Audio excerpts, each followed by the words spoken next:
Au commencement était la parole, et la parole était avec Dieu, et la parole était Dieu.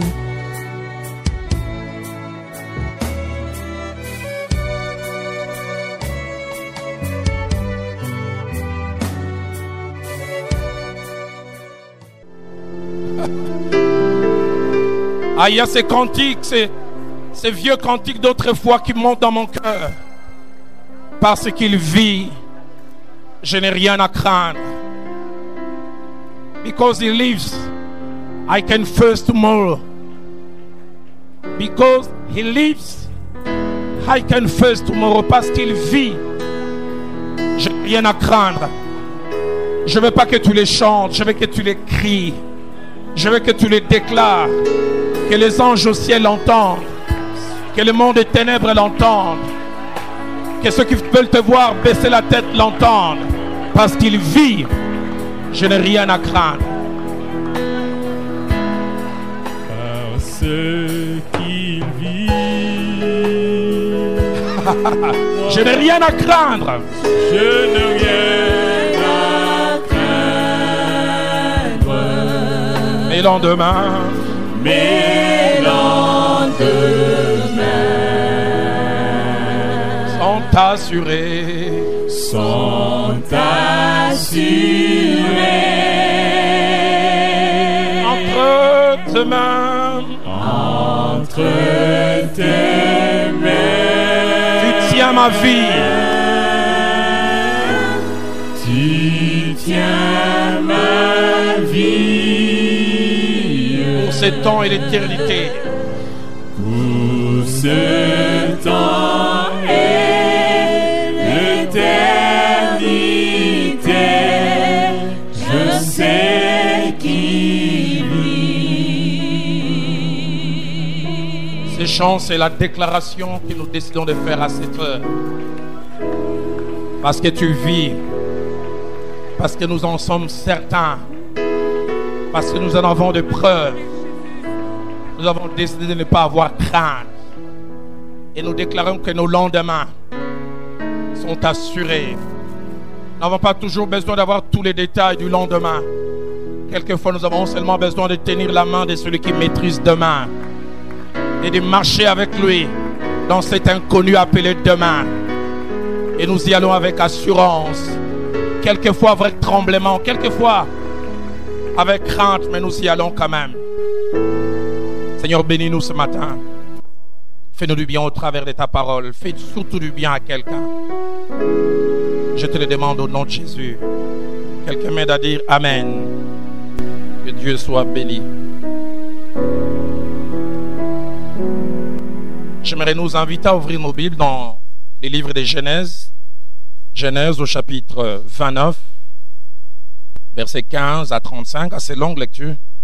J'aurais voulu synthétiser, mais je trouvais bon de donner toutes ces informations au départ. Et puis la seconde portion des Écritures que nous lirons, c'est dans Ecclésiaste 11, verset 5. Alors je disais Genèse chapitre 29, verset 15 à 35. Puis Laban dit à Jacob, parce que tu es mon parent, me serviras-tu pour rien? Dis-moi, quel sera ton salaire? Or Laban avait deux filles, l'aînée s'appelait Léa et la cadette Rachel. Léa avait les yeux délicats, mais Rachel était belle de taille et belle de figure. Jacob aimait Rachel et il dit, je te servirai 7 ans pour Rachel, ta fille cadette. Et Laban dit, j'aime mieux te la donner que de la donner à un autre homme. Reste chez moi. Ainsi Jacob servit 7 années pour Rachel et elle fut à ses yeux comme quelques jours parce qu'il l'aimait. Ensuite Jacob dit à Laban, donne-moi ma femme car mon temps est accompli et j'irai vers elle. Laban réunit tous les gens du lieu et fit un festin. Le soir, il prit Léa sa fille et l'amena vers Jacob qui s'approcha d'elle. Et Laban donna pour servante à Léa sa fille Zilpa sa servante. Le lendemain matin, voilà que c'était Léa. Alors Jacob dit à Laban, qu'est-ce que tu m'as fait? N'est-ce pas pour Rachel que j'ai servi chez toi? Pourquoi m'as-tu trompé? Laban dit, ce n'est point la coutume d'enseigner de donner la cadette avant l'aînée. Achève la semaine avec celle-ci et nous te donnerons aussi l'autre pour les services que tu feras encore chez moi pendant cette nouvelle année. Jacob fit ainsi et il acheva la semaine avec Léa. Puis Laban lui donna pour femme Rachel, sa fille. Et Laban donna pour servante à Rachel, sa fille, Bila, sa servante.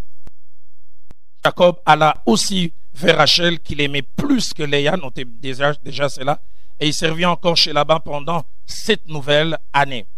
L'Éternel vit que Léa n'était pas aimée. Il la rendit féconde, tandis que Rachel était stérile. Léa devint enceinte et elle enfanta un fils à qui elle donna le nom de Ruben. Car, dit-elle, l'Éternel a vu mon humiliation et maintenant mon mari m'aimera.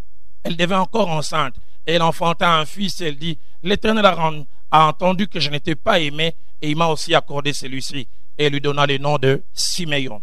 Elle devint encore enceinte et enfanta un fils et elle dit, pour cette fois, mon mari s'attachera à moi car je lui ai enfanté 3 fils. C'est pourquoi on lui donna le nom de Lévi. Elle devint encore enceinte et elle enfanta un fils. Elle dit, cette fois, je louerai l'Éternel. C'est pourquoi il lui donna le nom de Judas et elle cessa d'enfanter. Ecclésiaste chapitre 11 au verset 5. La Bible dit, comme tu ne sais pas quel est le chemin du vent, ni comment se forment les eaux dans les ventres de la femme enceinte, tu ne connais pas non plus l'œuvre de Dieu qui fait tout. Amen. Ce matin, j'ai eu à cœur de parler sur le Dieu de Léa. Je dois avouer, en tant que prédicateur, c'est le genre de message que j'aime pas prêcher. Alors je disais, c'est le genre de message que j'aime pas prêcher. Mais quelquefois, en tant que prédicateur, nous sommes appelés à prêcher non pas seulement ce que nous voulons, mais ce que nous devons. Dans Actes des Apôtres, chapitre 20, au verset 27, l'apôtre Paul, prenant congé de l'église d'Éphèse, il dira, je vous ai annoncé tous les conseils de Dieu. Je vous ai annoncé tout ce que Dieu veut que je puisse enseigner. Et dans cet auditoire ce matin, alors que je parle de Dieu de Léa, j'aimerais dire qu'il y a des Léa passées ou présentes qui vivent des choses et des situations incompréhensibles et difficiles à digérer et difficiles à accepter. Des situations qui, humainement parlant, peuvent amener une personne à une remise en question de Dieu, de la parole de Dieu et de tout ce que la Bible nous apporte comme certitude. Mais deuxièmement, j'aimerais dire dans cet auditoire, il y a des futurs Léa, ceux et celles pour qui ce message n'a pas sa valeur aujourd'hui, ni demain, mais dans un avenir peut-être proche, ce message aura toute sa valeur. Ils ont 15, ils ont 20, ils ont 22 ans, ils n'ont pas affronté quelquefois les réalités de la vie. Mais troisièmement, dans cette salle, en ce jour, et ici à Lisanga, il y a des personnes qui n'ont jamais été et ne seront jamais des Léa, parce qu'ils n'ont jamais côtoyé les réalités, n'ont jamais été en contact avec certaines choses que Léa a pu connaître. Mais avant d'aller plus loin et aller rentrer dans le vif de notre sujet, j'aimerais émettre certains postulats qui nous serviront des lignes directrices et nous aideront à mieux comprendre ces messages. Le premier postulat, c'est que le Dieu de la Bible, le Dieu que nous prions, n'est pas seulement un Dieu saint, fort, puissant, mais c'est aussi un Dieu intelligent. Et il arrive quelquefois que nous célébrons sa puissance, nous célébrons sa sainteté, mais il nous manque quelquefois de célébrer son intelligence. Un aspect de lui que nous ignorons. L'intelligence, c'est cette faculté qui fait que quelqu'un soit doué d'une fonction mentale d'organisation dans la pensée et dans les actes, qui les rend capables de comprendre les choses, d'entrer dans les choses. L'intelligence est aussi définie comme étant la capacité qui peut avoir une personne qui les rend capables d'être doués, des aptitudes à appréhender, à organiser les données d'une situation, à mettre en apport les procédés à employer avec le but à atteindre, et même les moyens ou les méthodes à choisir pour arriver à la solution. Dans Job au chapitre 12 au verset 18, il est dit, en Dieu réside la sagesse et la puissance, les conseils et l'intelligence lui appartiennent. Il a aussi l'intelligence entre ses mains. Dans Psaume 136 au verset 5, parlant de notre Dieu, le psalmiste dit, celui qui a fait les cieux avec intelligence. Il a fait les cieux, mais il a utilisé cet attribut, l'intelligence. La version Tob dit, il est l'auteur intelligent des cieux. Il a fait les cieux, mais avec intelligence. Dans Psaume 147, au verset 5, les psalmistes ajoutent, notre Dieu est grand, puissant par sa force, son intelligence n'a point de limite. Son intelligence n'a point de limites. Le deuxième postulat que je m'aimerais mentionner, c'est que l'humain ne peut pas toujours sonder, appréhender et comprendre totalement ce que Dieu fait, à moins que lui-même, par sa grâce, ne le lui révèle, à moins que lui-même lui ouvre un pan. Dans Isaïe chapitre 40, au verset 8, les prophètes déclarent « On ne peut sonder son intelligence. On ne peut rentrer dans tout ce qu'il fait. » Et les passages que nous avons manqué de lire tout à l'heure, Ecclésiaste au chapitre 11, le verset 5, les sages disent ceci: « Comme tu ne sais pas quel est le chemin du vent, ni comment se forment les eaux dans le ventre de la femme enceinte, tu ne connais pas non plus l'œuvre de Dieu qui fait tout. » Nous ne maîtrisons pas sa manière de travailler. Nous ne maîtrisons pas ses méthodes. Dans Isaïe 55, au verset 8 à 9, il dira encore: « Car mes pensées ne sont pas vos pensées, mes voix ne sont pas vos voix. Autant les cieux sont élevés au-dessus de la terre, autant mes voix sont élevées au-dessus de vos voix, et mes pensées au-dessus de vos pensées. » Si quelqu'un est d'accord, qu'il dise Amen. Le troisième postulat que je me mentionner, c'est que Dieu est un Dieu souverain. Un Dieu souverain. Parler de souveraineté, c'est parler de quelqu'un qui est au-dessus de tout, qui règne en maître, qui se gouverne lui-même et ne relève pas d'une autre autorité supérieure, qui ne reçoit des injonctions des personnes dont les actes et les décisions sont sans appel, qui juge en dernier ressort. Notre Dieu est souverain. Et chez les Juifs, les mots qui marquent cet aspect de sa personne est Adonai. Quand on parle d'Adonai, on veut dire celui qui est au-dessus de tout. Dans Ephésiens chapitre 1, verset 11, l'apôtre l'appelle celui qui opère toutes choses d'après les conseils de sa propre volonté. Celui qui opère toutes choses d'après les conseils de sa propre volonté. La version Tob dit celui qui mène tout au gré de sa volonté. Il fait les choses quand il veut, comme il veut. Les psaumes 115, verset 3, ainsi que les psaumes 135, le verset 6 confirment cela. Les 115, 3 dit notre Dieu est au ciel, il fait ce qu'il veut. Et des fois, dans ce qu'il veut, ce n'est pas ce que nous voulons. Dans les 135, 6, il est dit tout ce que l'Éternel veut, il est fait. Dans les cieux, sur la terre, dans les mers et dans tous les abîmes. Quatrième postulat, c'est que dans sa souveraineté, il ne demande pas toujours la vie de l'homme. Quelquefois, il lui impose des choses. Il lui impose des voies. Il lui impose des chemins. Et des fois, des chemins que l'homme ne veut pas, n'aime pas. Dans Isaïe 45, au verset 9, ainsi que dans Romains chapitre 9, au verset 20, cela nous est montré. Isaïe 45, 9 dit « Malheur à qui conteste avec son Créateur, vase parmi des vases de terre. L'argile dit-elle à celui qui la façonne, que fais-tu?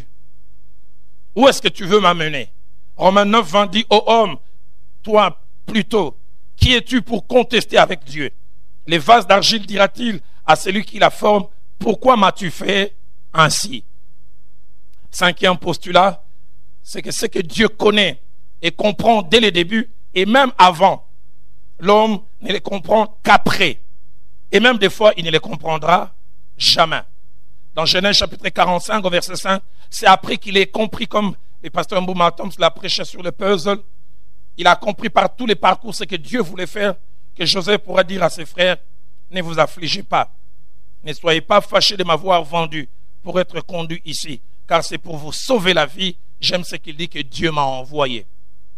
Mais il comprend que Dieu l'a envoyé une quinzaine d'années après. Au départ, il voyait la méchanceté des hommes. Au départ, il voyait tout ce qui peut être de mauvais de la part de l'homme. Dans Job 38 au verset 2, alors qu'il comprend tout et que Job ne comprend rien, mais veut lui poser des questions, Dieu dit à Job, qui est celui qui obscurcit mes desseins par des discours sans intelligence? Pourquoi? Parce que Job a posé la question à Dieu, pourquoi tu fais ceci? Et Dieu s'est mis à poser à Job des questions. Il lui a posé 66 questions. Où étais-tu quand j'ai créé les cieux? Où étais-tu quand j'ai donné la limite aux eaux de la mer? En disant, vous irez de là jusque là. Dans Job 42, verset 3 ainsi que verset 5, Job, après qu'il ait compris, il dira, oui, j'ai parlé sans les comprendre des merveilles qui me dépassent et que je ne connais pas. Mon oreille avait entendu parler de toi, mais maintenant mon œil t'a vu. Sixième postulat, c'est que les buts et les objectifs de Dieu sont plus importants que les personnes. C'est-à-dire, Dieu peut ignorer quelquefois ce que nous ressentons. Il peut ignorer nos larmes, parce que derrière cela, il a des buts plus élevés.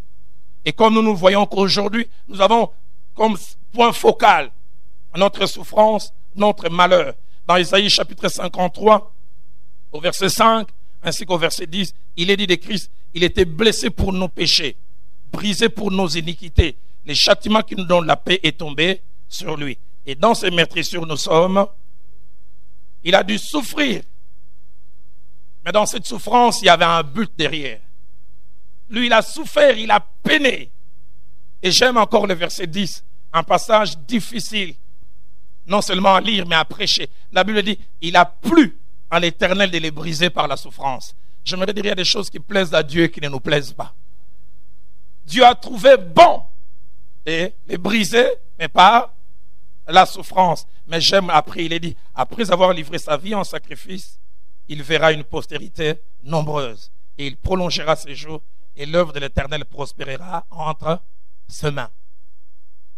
Et les passages que nous avons lus au départ nous parlent, en résumé, d'une jeune femme, Léa. Et comme je le disais ce matin, j'aimerais parler du Dieu de Léa. J'aimerais dire que les Léa ont un Dieu.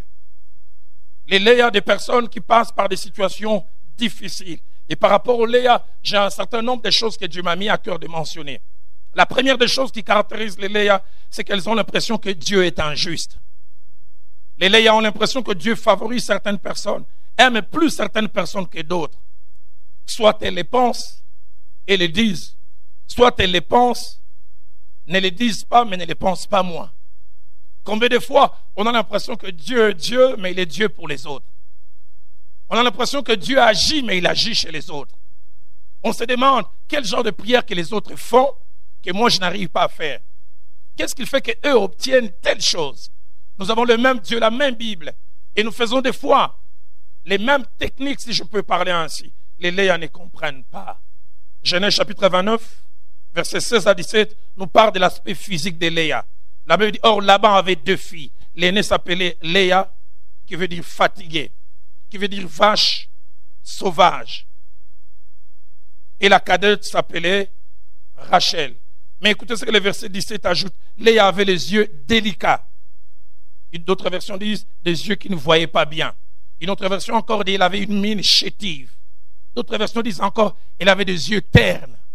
Mais en même temps, la Bible poursuit en disant mais Rachel était belle de taille et belle de figure. Comment le même Dieu peut faire quelqu'un carrément la représentation de la beauté et à côté quelqu'un qui est comme une caricature? On se demande, est-ce le même Dieu qui nous a créés? Pourquoi il m'a fait moi comme ça et elle, l'une, les yeux délicats, l'autre, tout est presque parfait. Ah, c'est merveilleux quand on est Rachel. On bénit Dieu. Mais ce n'est pas facile quand on est Léa. Et c'est même mieux quand on est Léa et que toutes les autres sont des Léa aussi.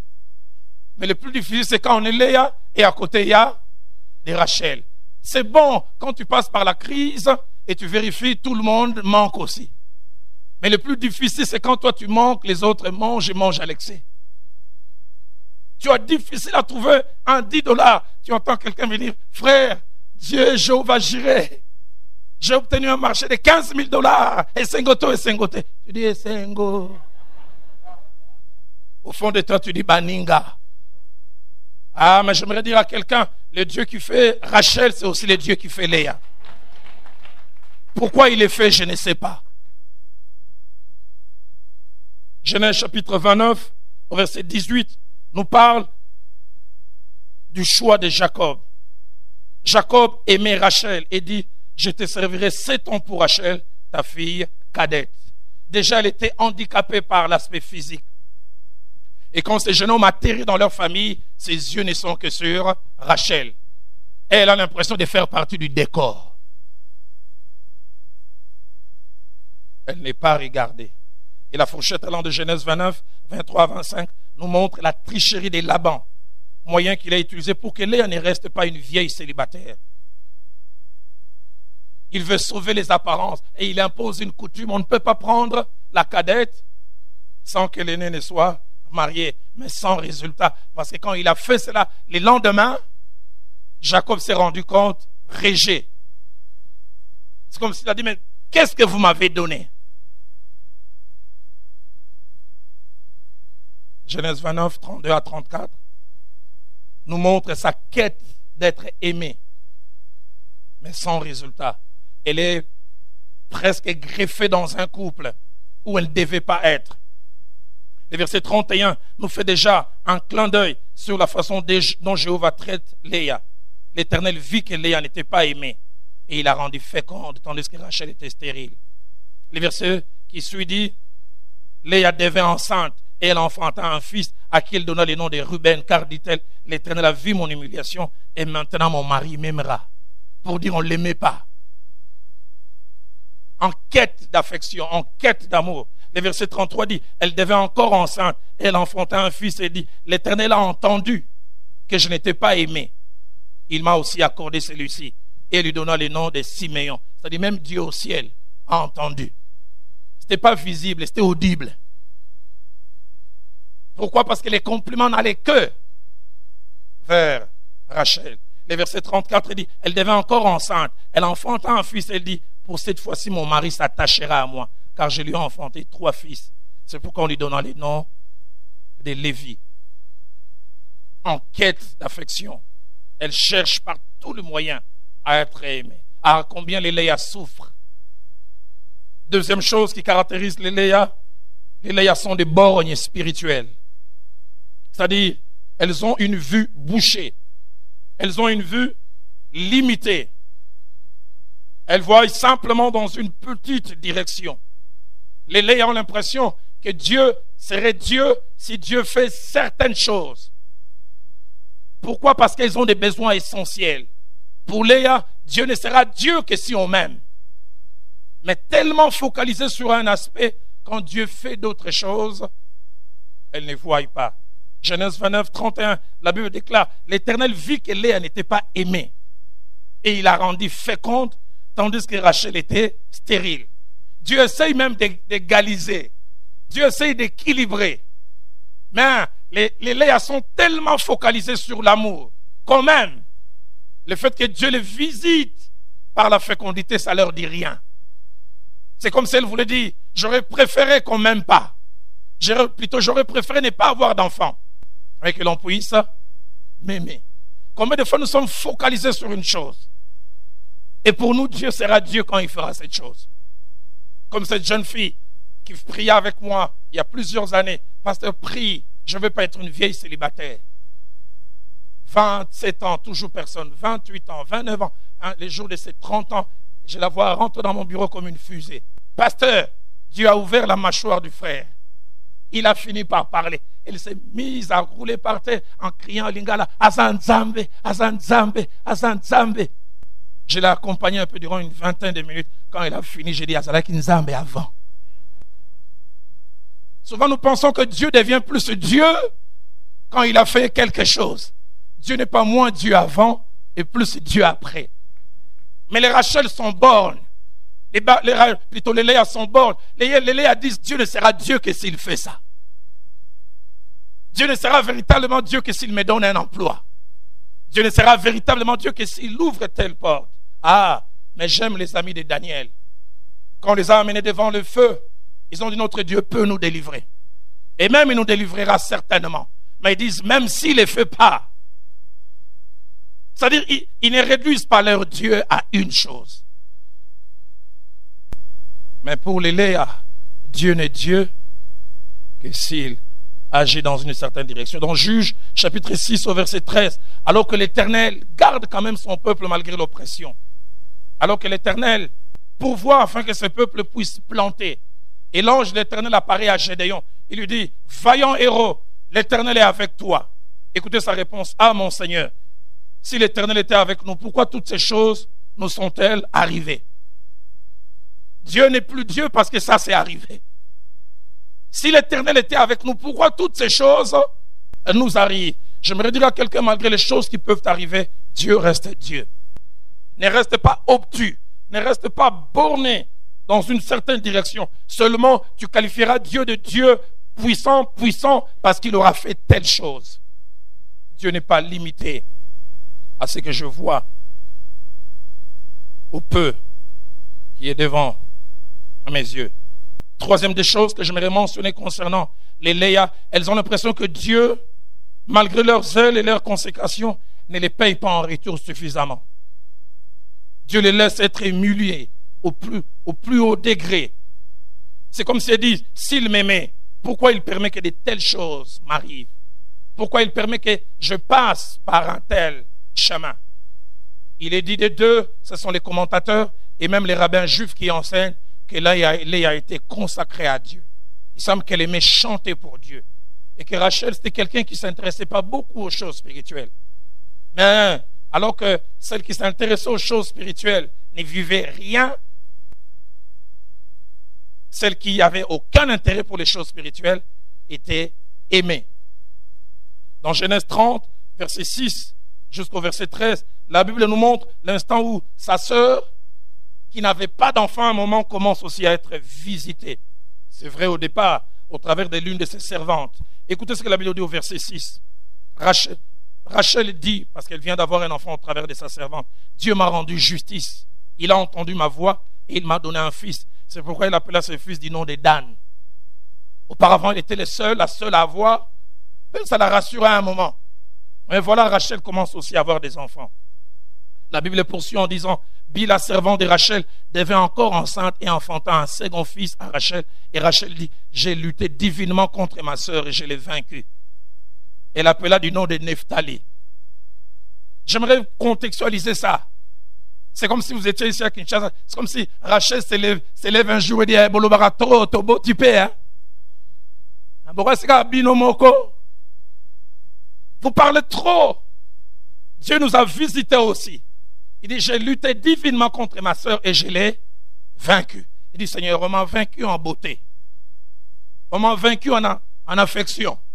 Les seuls domaines où je gagnais un peu, c'était la maternité. Et là, elle égalise. Peut-être pas directement, mais elle commence à avoir des enfants par quelqu'un d'autre. Ah, combien les Léa souffrent. Malgré leur zèle, elles ont l'impression que Dieu n'agit pas. Dieu n'intervient pas. Le prophète Élie réclamera les droits de son zèle. Il dit, j'ai déployé mon zèle, mais voilà les résultats que j'ai obtenus. Jean-Baptiste arrive un jour, alors qu'il a travaillé pour le Seigneur, il est allé dans les déserts prêcher, il a donné le meilleur de son temps. La Bible nous dit, un jour il a rassemblé ses disciples. Il dit, allez demander, est-il celui qui doit venir?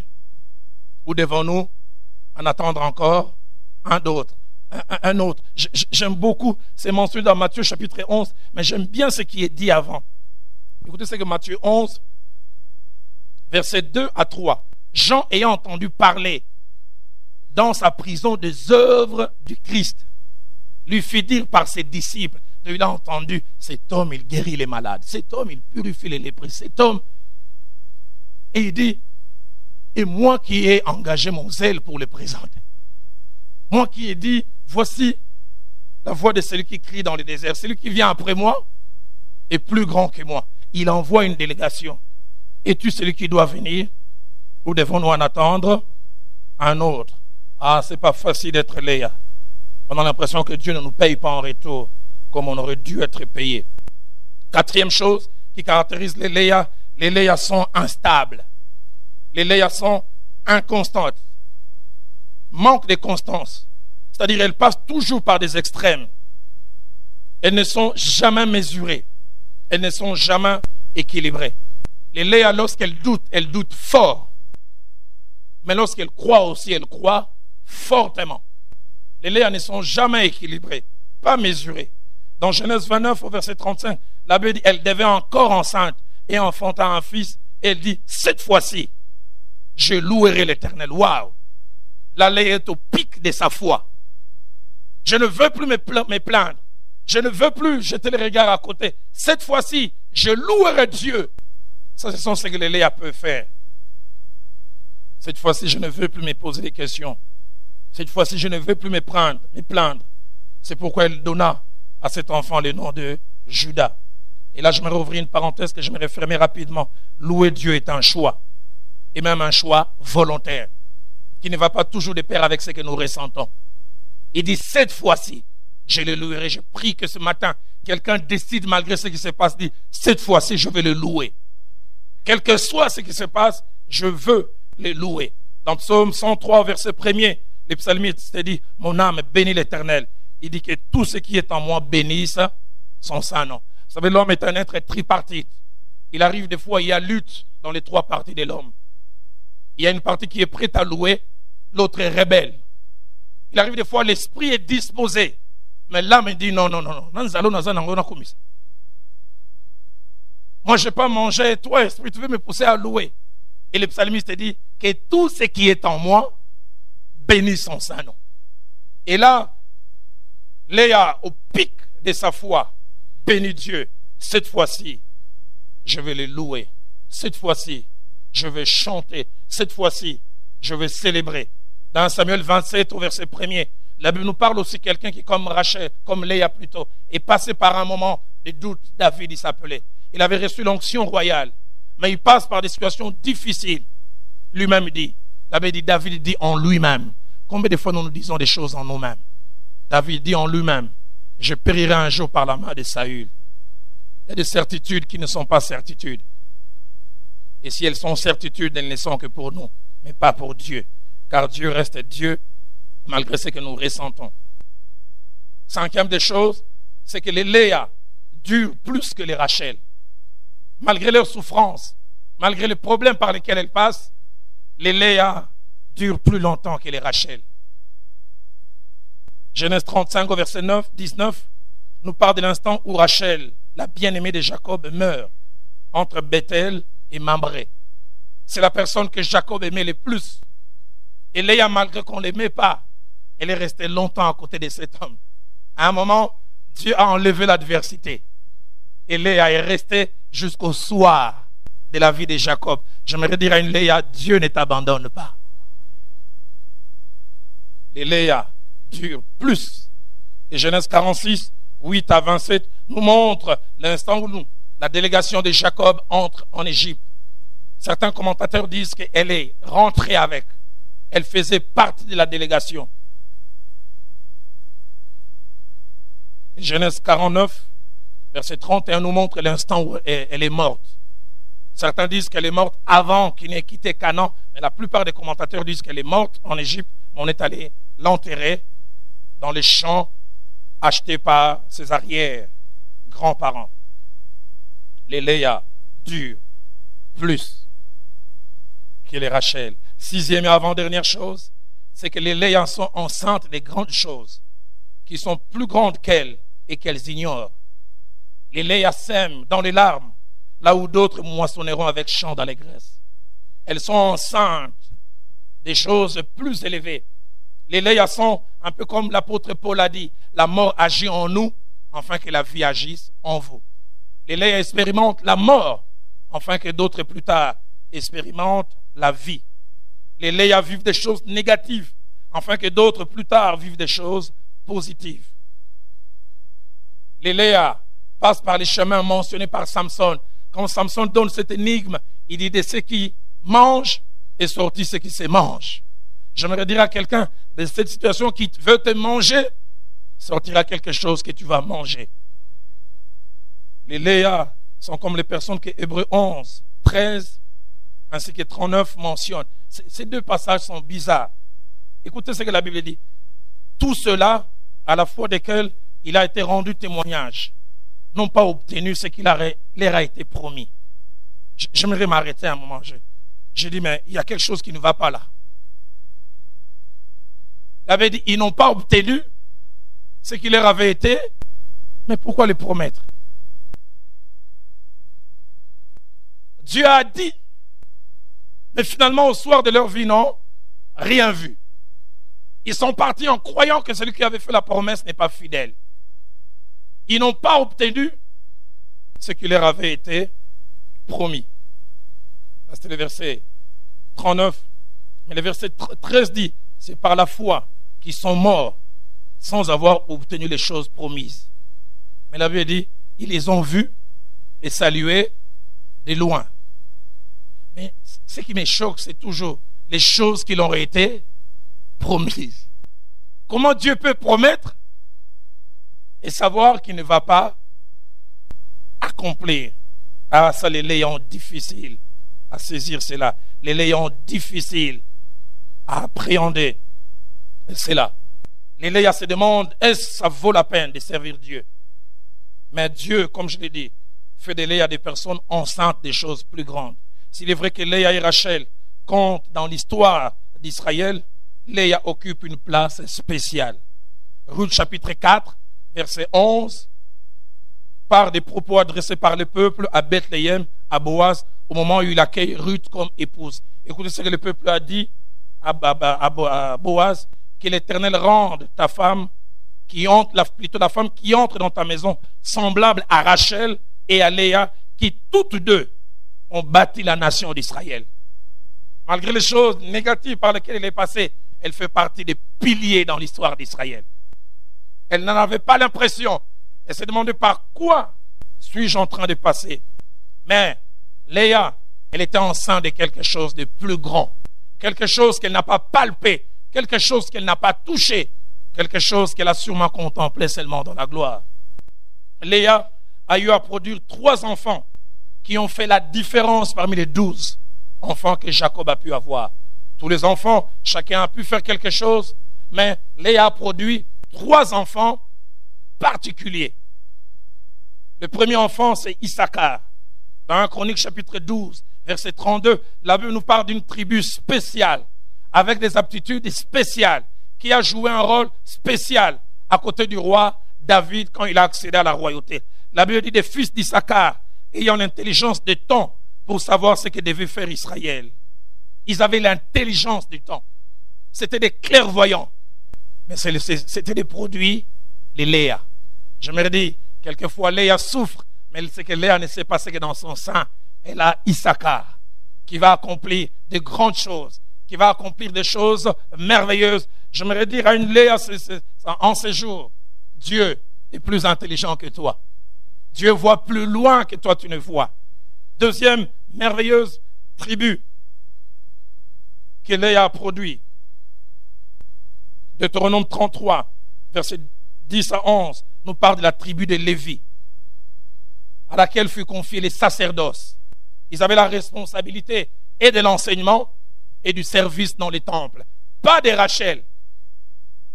Lévi, d'où viendra Aaron et ses fils, produit de Rachel. J'aimerais dire, produit plutôt de Léa. J'aimerais dire au Léa, vous avez un Dieu. Vous avez un Dieu. Un Dieu qui ne vous laisse pas. Jésus-Christ parla un jour à ses disciples. Il dira en ceci ce que le proverbe dit est vrai. Un est celui qui sème, mais autre est celui qui moissonne. Moi j'aime être celui qui sème et celui qui moissonne. J'aime que tout vienne chez moi. Mais quelquefois dans la stratégie de Dieu, l'un va s'aimer et l'autre va moissonner. Mon pasteur me disait quand j'étais jeune dans les ministères, il disait Roland, aussi dans l'œuvre de Dieu, tu souffres sans résultat. Sache qu'après toi, il y aura des gens qui auront des résultats sans souffrir. Mais il est allé plus loin, il a ajouté et dit, si tu arrives dans l'œuvre de Dieu, tu as des résultats sans souffrir, sois humble. Sache qu'avant toi, des gens ont souffert sans résultat. Que des gens qui ont été des piétons professionnels, mais leurs enfants ne les seront jamais. Ah, moi je peux me rappeler de tout ce qu'il y avait comme raccourci. De l'ozone, en passant par les cercles hippiques, Chanimetal, pour arriver à l'Athénée de la Gombe. Combien de fois les amis ne m'ont-ils pas dépassé en véhicule en disant Roland, ligne 11, les autres, ça l'a bien. Parce que les bus à l'époque s'arrêtaient au 10 et nous c'était la ligne 11.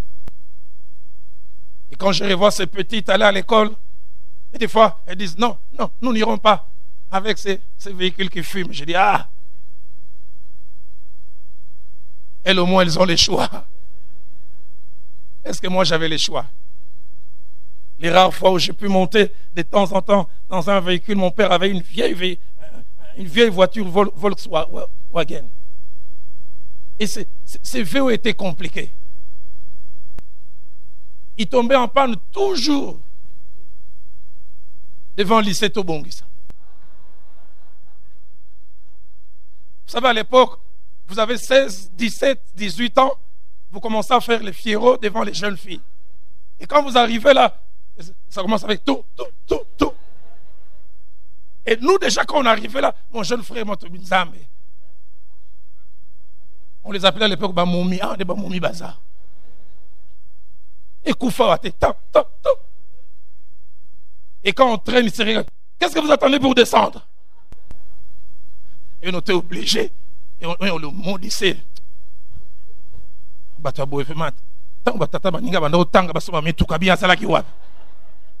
Quand le père des autres étudiants avait des véhicules. Ah, je me souviens des jours où il a dit non, ce véhicule ne va plus sortir. Nous avons crié Alléluia.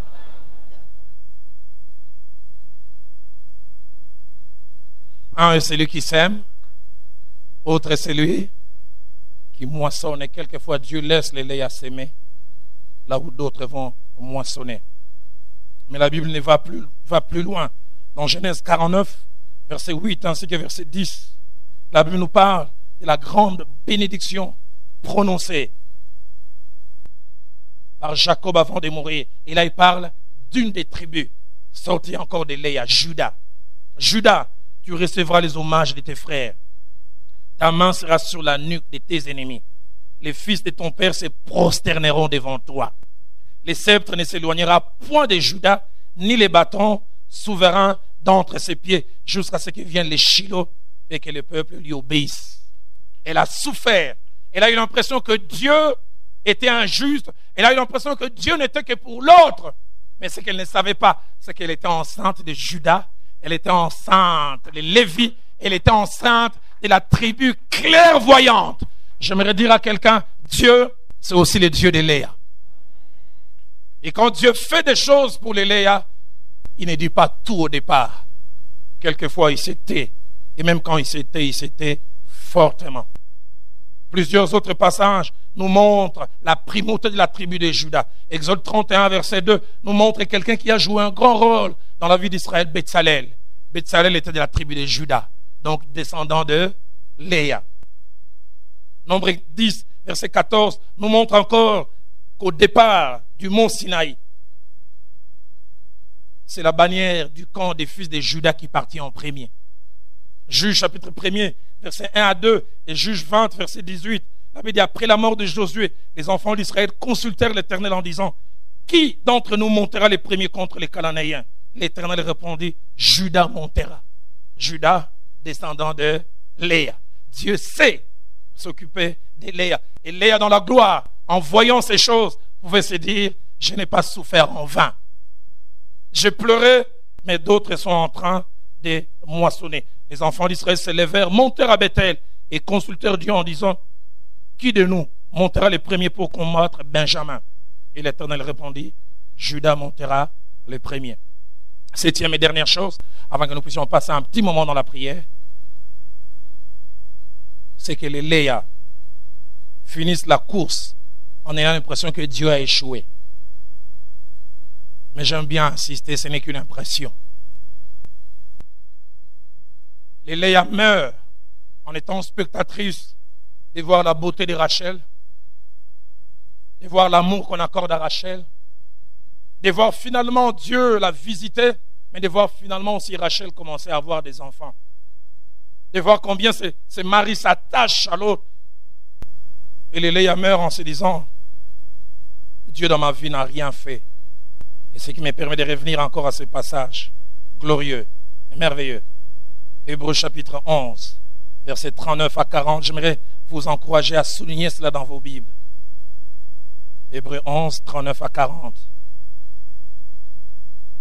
La Bible dit, tout cela, à la fois desquels il avait été rendu témoignage, n'ont pas obtenu ce qui leur avait été promis. Mais j'aime surtout la première phrase du verset 40. Dieu ayant vu quelque chose de meilleur pour eux. Dieu peut ne pas te donner ce que tu veux, mais il a en vue quelque chose de meilleur, quelque chose de plus intéressant. Mais des fois, ces choses meilleures, il ne nous dit pas. Il ne nous dit pas, voilà ce que je vais te donner. Voilà ce que je vais t'accorder. J'ai parlé avec un ami prédicateur américain. Il a été fils des missionnaires. Il a dit son père est mort à 75 ans. Mais lui, il est né quand son père avait 35 ans. Il dit, dès que j'ai commencé à avoir un peu l'intelligence, mon père a commencé à me rappeler. Dieu m'a dit, j'irai en Corée. Et par moi, un grand mouvement de réveil se passera dans cette nation. Il dit, il répétait cela, il répétait cela. Plus tard, quand il a eu 55 ans, il est allé en Corée. Il n'est juste resté que 2 ans. Il a essayé de faire un travail et son père lui disait, j'ai vu d'autres faire l'évangélisation. C'était comme s'il faisait la pêche en utilisant les filets. Mais il dit, moi je n'ai fait que la pêche à la ligne.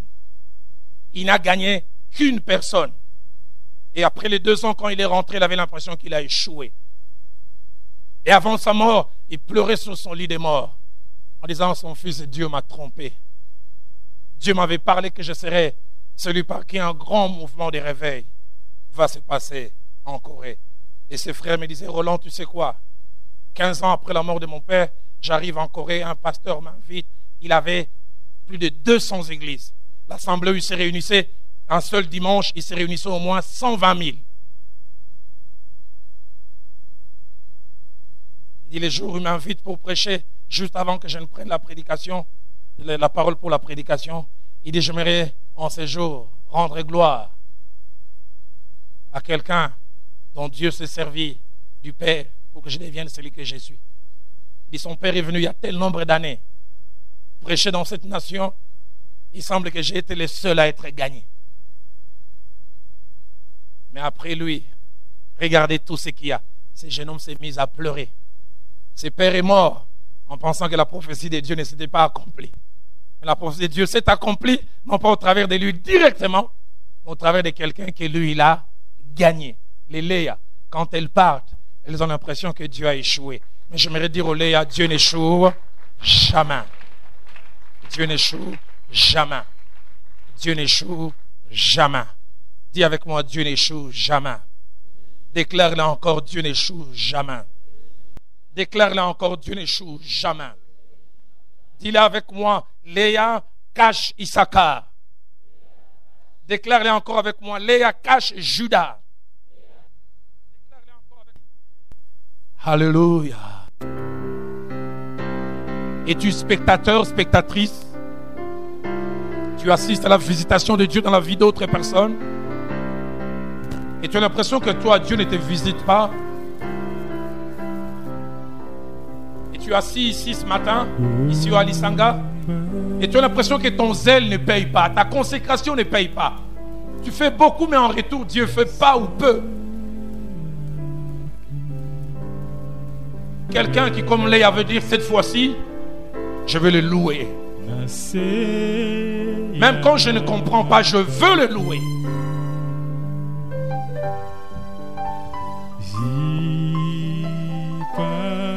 Ah, sentez-vous libre de vous mettre debout, de vous mettre à genoux, de vous lever.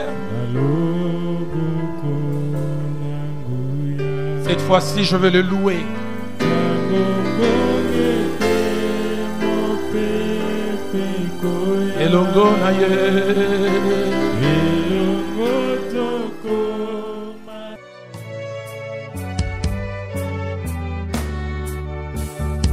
Voici, j'ai mis devant toi une porte ouverte que personne ne peut fermer. Voici, j'ai mis devant toi une porte ouverte que personne ne peut fermer.